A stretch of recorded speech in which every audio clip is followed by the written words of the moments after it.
Firstly, I want to say, if you want to find out what seems to me to be accurate details of Alfred Wallace's life, you can go to the Facebook page called Alfred Russel Wallace.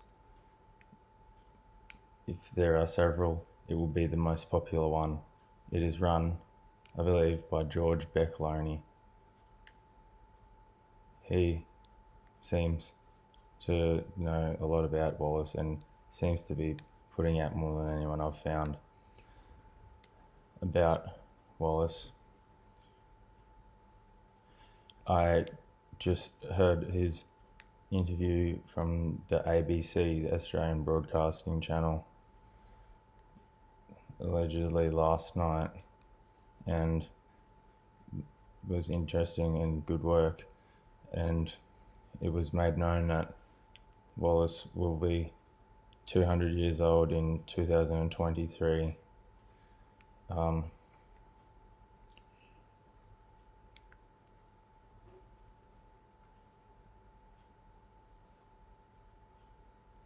Perhaps there will be a major celebration in his name, because when he died, he was quite famous for being a scientist, and then right now not many people really know about him. He actually is credited for jointly publishing the theory of natural selection with Charles Darwin. And I'm making this video primarily because in the interview they didn't really do justice to what I find characterizes his struggles with humanity in the sciences, even with science. The greatest struggle of them all for him was the vaccination debate, and this wasn't mentioned in the interview. I'll give a brief summary of what's happened. Let's start with Darwin. Darwin was on some trips around the seas with the British Navy, or the Merchant Navy, and he was on another trip, and in these times, 20 years before or so, before they jointly published the theory of natural selection, Darwin kind of wrote down notes like, the strong ones they evolve, and he drew like a tree signifying evolution, kind of basically made it known that he believed that it was most likely that the species just evolve through some just some random process, not some special guidance or creation or magical force.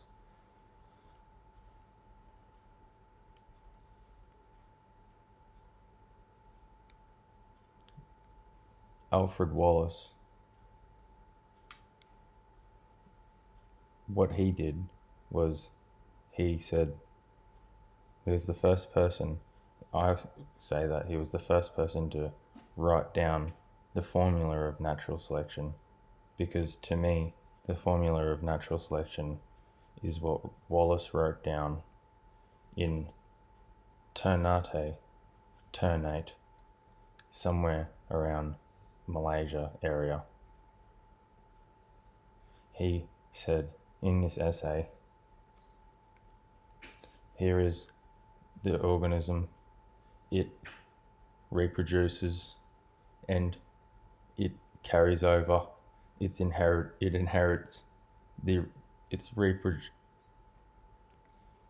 progeny inherits features of itself, and there are always, or generally, random mutations when it reproduces.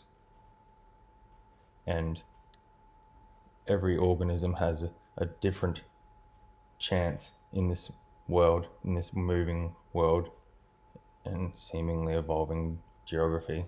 Every organism has a different chance of reproducing, of successfully reproducing, which is a form of survival, really.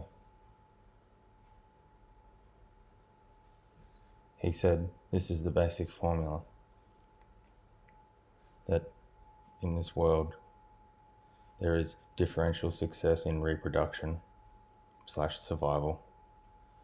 There is genetic, he didn't say genetic, he says there inheritability, inheritance, biological inheritance, and there is random mutations. This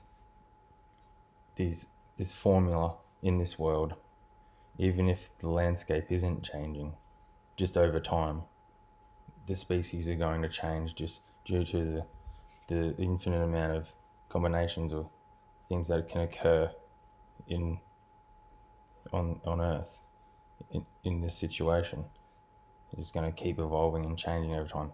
But it seems like the geography also evolves, and that's a different story.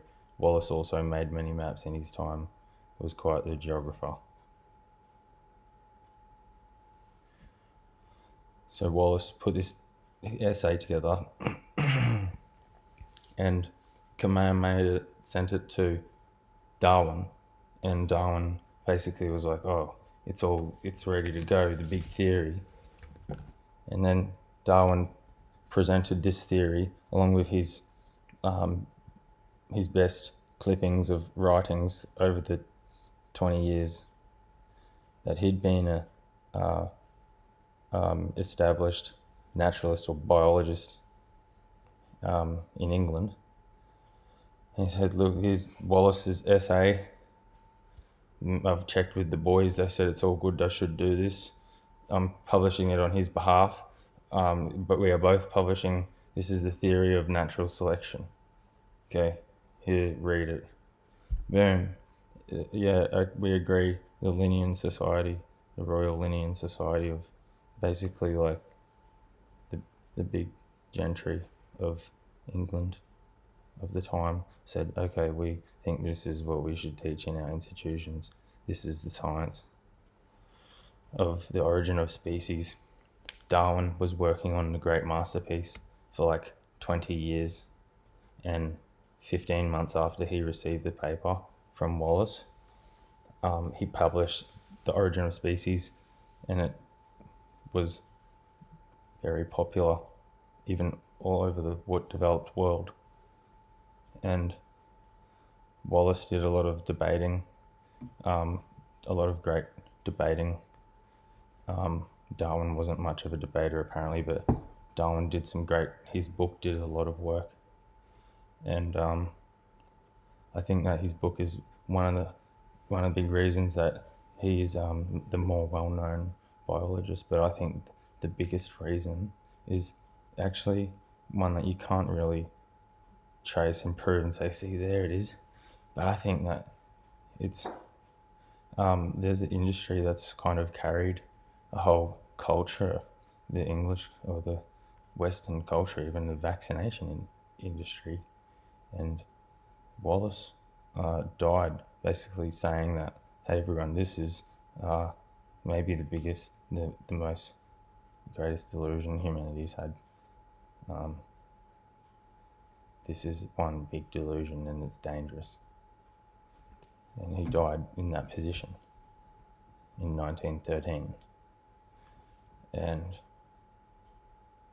that was like 6 years after Great Britain finished mandatory vaccination, and I made more videos about that situation. But I think that having Wallace as an anti-vaxxer is a reason to, when you talk about it, when you see two people who have published it, you say, well, one of them doesn't think the way that I think, so they're a kook. You know what I mean? I'm wrong or they're wrong. I sell vaccines. Darwin is obviously the one. If it's obviously they didn't come up with the formula the idea at the same time. We all know that the culture can't just accept that two people made it. So anyway, yeah, something like that.